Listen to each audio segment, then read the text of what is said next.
지난달 금요 기도회 때 은혜 나눔을 들으신 분들도 계시겠지만 한 권사님께서 은혜 나눔을 해주셨습니다. 권사님께서는 행복하지 않다라고 솔직하게 표현해 주셨습니다. 그 고백을 하실 때 저는 참으로 놀랐습니다. 권사님의 드러나는 조건으로는 기쁘고 행복한 일이 가득할 것 같은데 감사도 그저 행복이겠지요 라고 흐리며 행복을 감사로 대체하시는 그 끝맺음에 여운이 많이 남았습니다. 그런데 권사님의 솔직한 나눔이 제게는 그때는 위안이 되었습니다. 사실 저도 그 시간, 그 간증을 듣고 있는 그 시간에는 행복하지 않다라는 그런 마음을 같이 품고 있었기 때문입니다. 이 자리에서 목사가 행복하지 않다라는 말이 조금은 충격적으로 다가오실 분도 계실 수도 있는데, 목사이기 전에 한 아내의 남편이고 또 세 아들의 아빠고 또 집안의 가장이지 않습니까? 그 시간만큼은 자녀들을 생각하면서 그런 마음이 들었던 것 같습니다. 목사 자녀로 살아가는 그들의 삶을 떠올려 보니 마음껏 지원해 주지 못하는 그런 부분 때문에 마음이 많이 좀 그랬었던 것 같습니다. 그런 마음을 품고 있을 때 권사님의 솔직한 나눔이 참으로 위안이 되었던 것이죠. 그날 이후로 행복에 대한 주제로 한동안 고민을 한 것 같습니다. 그런데 어느 날 신앙 서적도 아닌 일반 서적이었는데 독서 나눔을 위해 읽다가 그곳에서, 그 책에서 행복한 삶을 살아가기 위한 작은 실마리를 발견할 수 있게 되었습니다. 청년부 독서 모임 두 번째 책으로 선정한 8단어라는 책입니다. 광고계에서 널리 알려진 박웅현 작가가 자존, 본질, 고전, 견, 볼견입니다. 그리고 현재, 권위, 소통, 인생이라는 8단어로 그렇게 인생을, 삶을 풀어가는, 그런 주제를 풀어가는 책이었습니다. 첫 번째 주제였던 자존에서 발견한 행복의 조건이었습니다.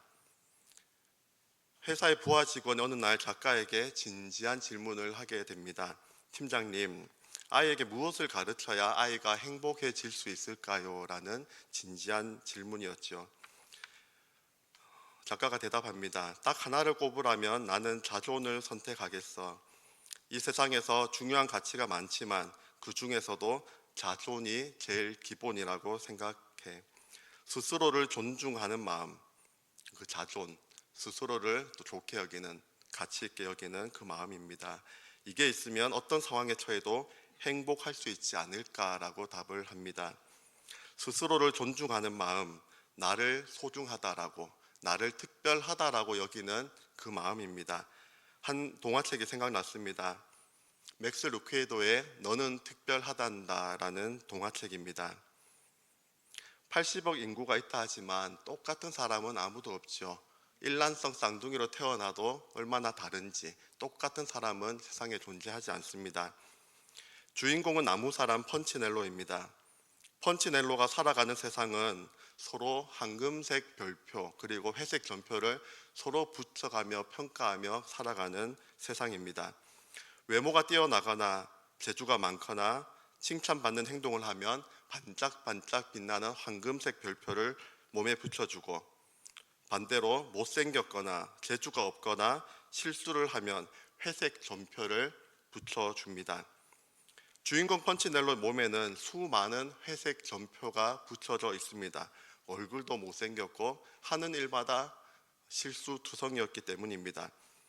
회색 전표가 얼마나 많이 붙여져 있는지, 회색 전표가 많이 붙여져 있다라는 그 이유로도 회색 전표를 붙이고 있습니다. 어느 날 펀치넬로는 루시아라는 여자친구를 만나게 됩니다.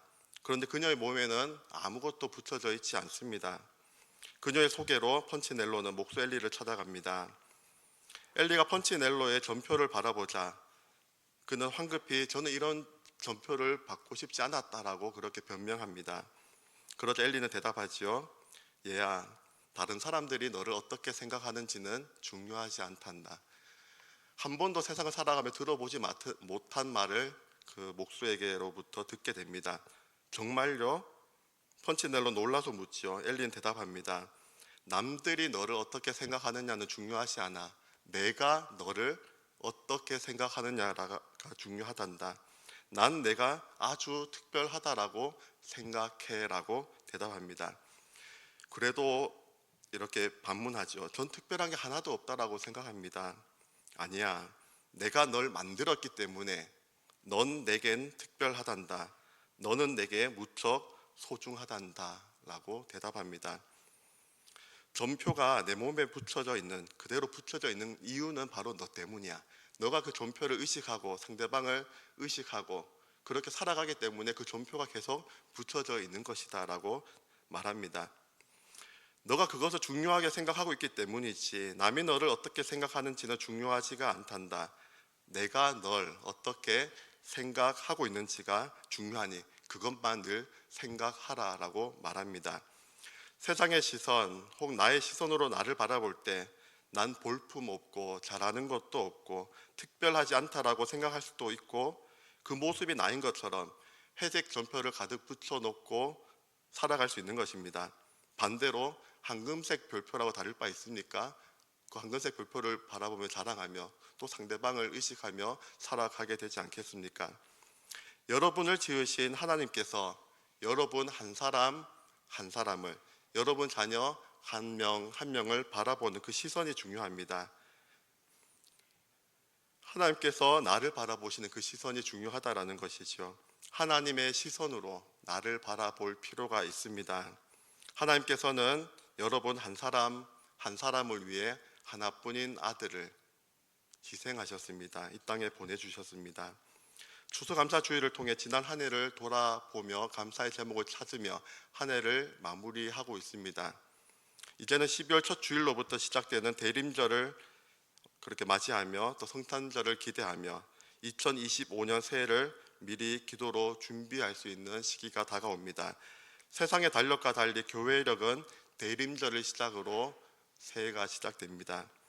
아기 예수님께서 이 땅에 오신 성탄절의 의미가 더욱 새롭게 됨과 동시에 여러분 한 사람, 여러분 한 사람이 예수님 때문에 하나님 안에서 소중하고 특별한 존재임을 다시 확인할 수 있는 귀한 절기가 되실 수 있기를 간절히 소망합니다. 여덟 따다라는 책에서 말하는 자조는 나의 시선으로 나를 좋게 바라보고 나를 특별하게 여기는 그런 시선 태도이죠. 하지만 유한하고 결점이 있는 내가 나를 바라보며 그렇게 나를 평가하는 것은, 나를 소중히 여기는 것은 그 태도도 한계가 있을 것입니다. 자신을 있는 그대로 받아들이고 행복을 만들어 나가자라고 외쳤던 한 사람이 있습니다. 희망, 행복이란 주제로 20여 권의 저서를 남기기도 했습니다. 행복 그게 얼마예요? 행복이 뭐 별건가요? 라는 책입니다. 벌써 14년 전의 일이지만 안타깝게도 그녀는 비극적으로 생을 마감하고 말았습니다. 행복 전도사로 널리 알려진 최윤희 씨입니다. 투병 생활을 이겨내지 못하고 남편과 함께 동반 자살을 선택하고 말았습니다. 자살로 생을 마감할 수밖에 없었던 그녀의 극심한 고통에 대해 그녀의 그 처지를 가볍게 말할 수는 없겠지만 내가 나를 존중해 여기고 행복을 찾아 나가는 일은 이처럼 분명한 한계가 있다는 것을 저는 말씀드리고 싶은 것입니다.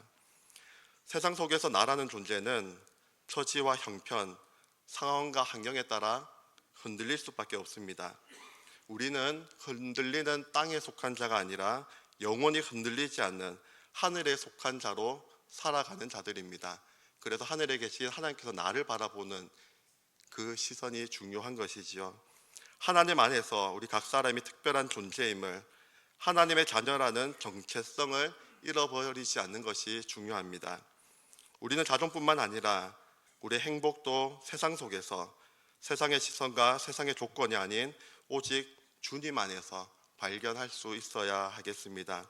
오직 예수님 안에서만 참된 행복을 발견할 수 있는 것이죠. 오래된 찬양입니다. 난 예수가 좋다오. 3절 찬양 저와 함께 한번 불러보시겠습니까? 3절 형제 자매요로 시작하는 자사를 부탁드렸는데 반주가 없어도 충분히 부르실 수 있는 찬양으로 여겨집니다. 형제 자매여 참된 행복을 찾거든 예수님을 만나보세요. 그분으로 인하여 참 평안을 얻으면 나와 같이 고백할 거요. 난 예수가 좋다오. 오, 난 예수가 좋다오. 주를 사랑한다던 베드로 고백처럼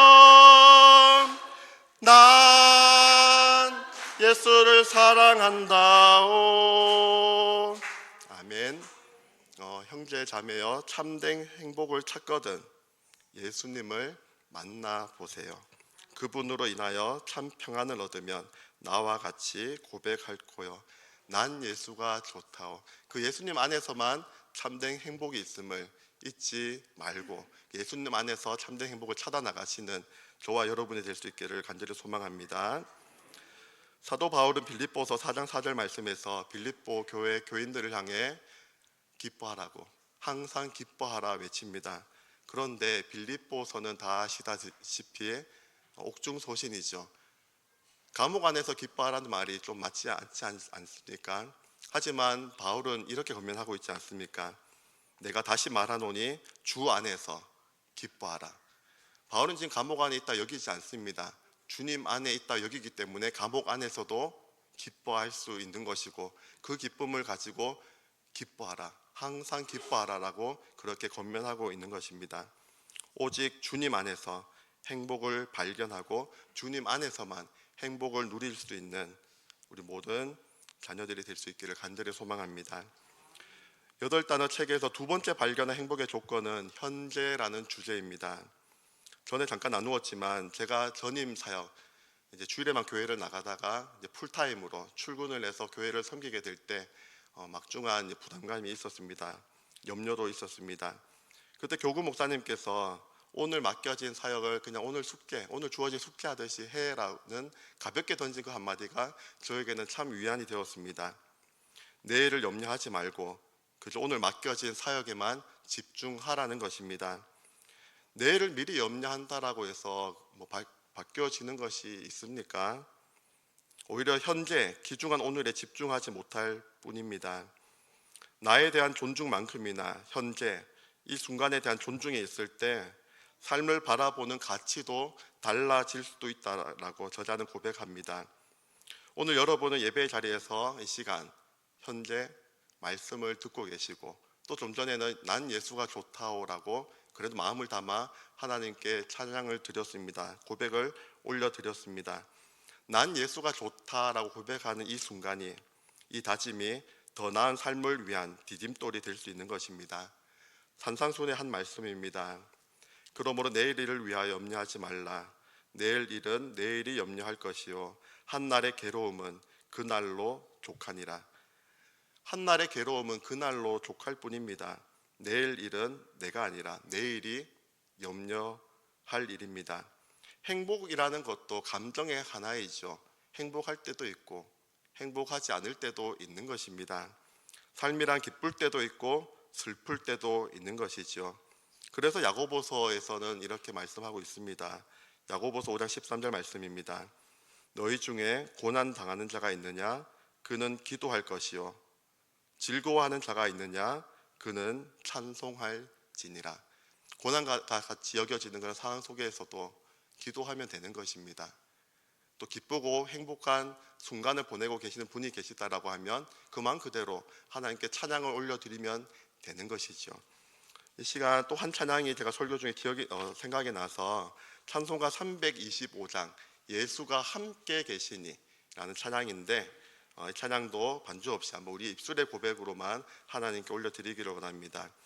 예수가 함께 계시니 시험이 오나 겁없네. 기쁨의 근원 되시는 예수를 위해 삽시다.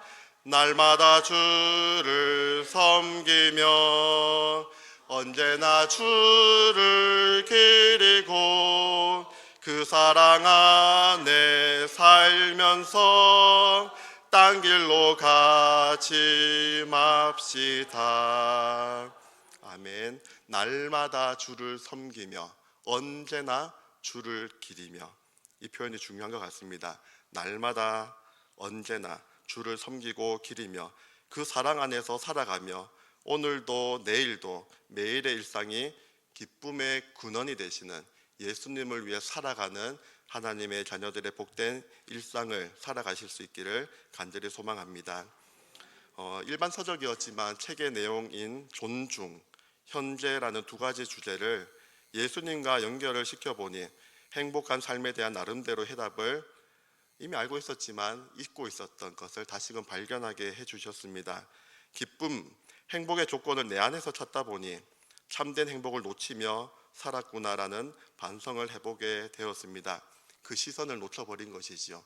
언제나 나를 바라보시는 그 시선이 있지만 그 시선을 잊어버리고 문제나 상황에 시선이 고정되어 버리고 말았던 저의 모습이었습니다.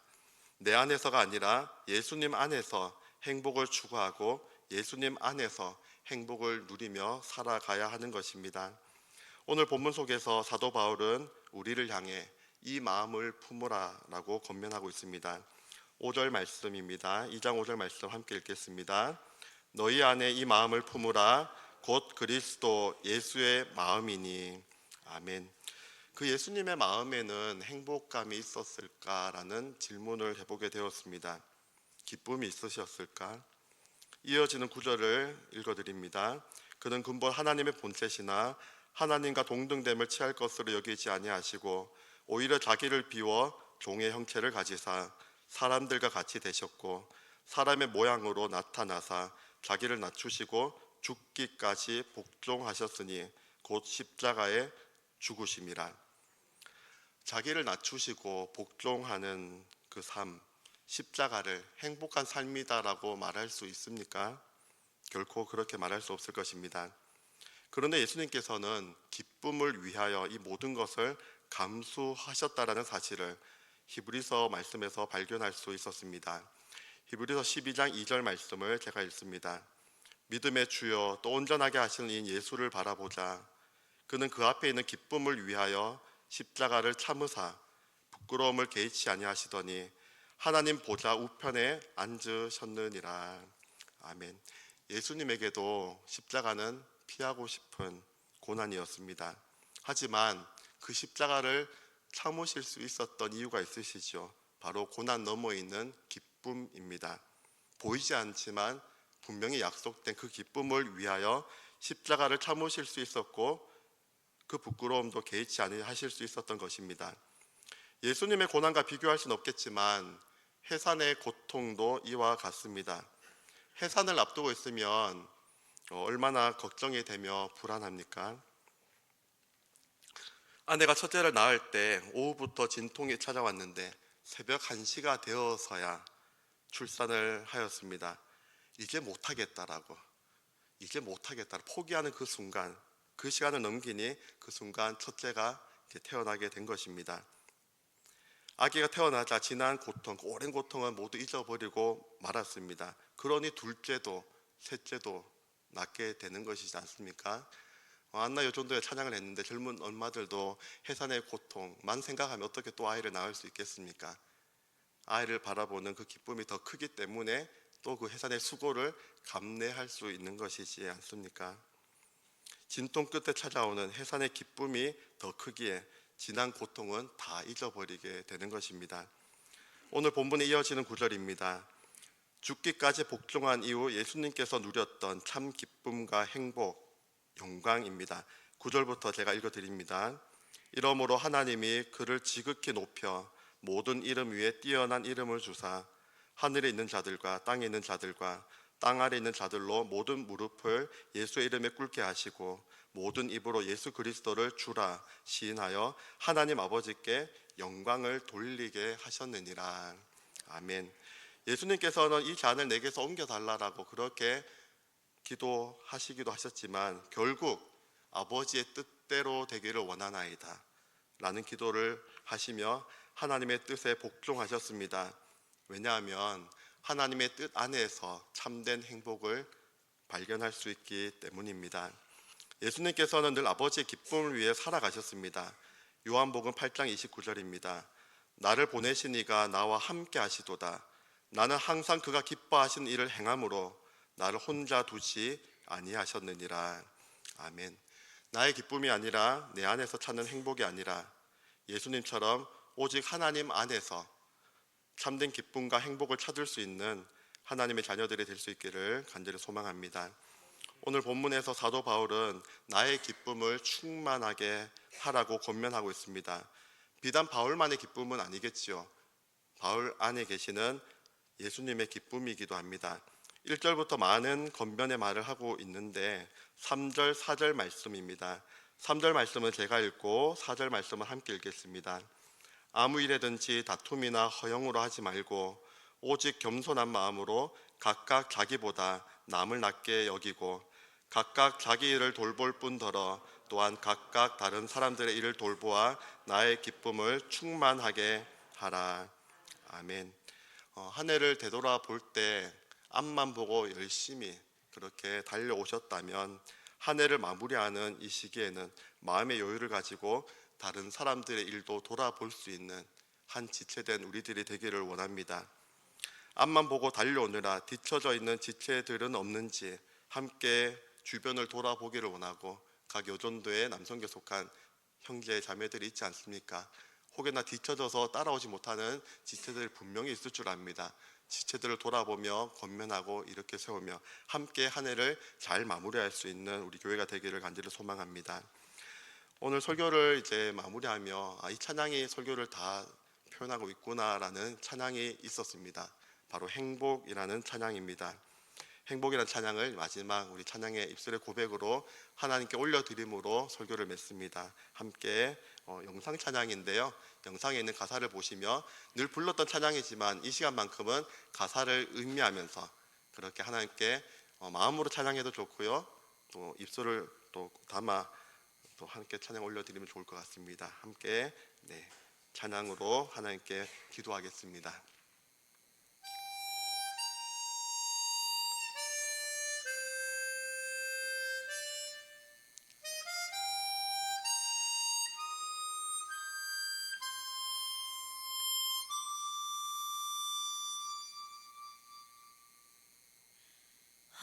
화려하지 않아도 정결하게 사는 삶, 가진 것이 적어도 감사하며 사는 삶, 내게 주신 작은 힘 나눠주며 사는 삶, 이것이 나의 삶의 행복이라오.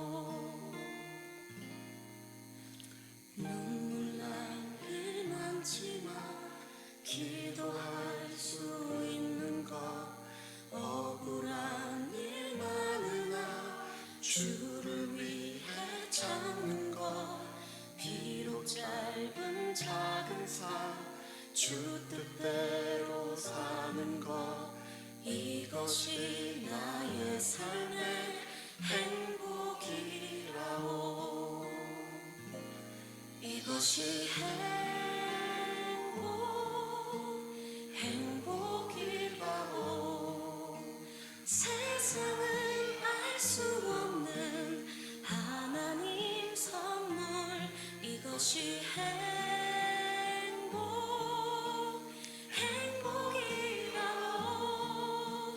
하나님의 자녀로 살아가는 것, 이것이 행복이라오. 기도하겠습니다.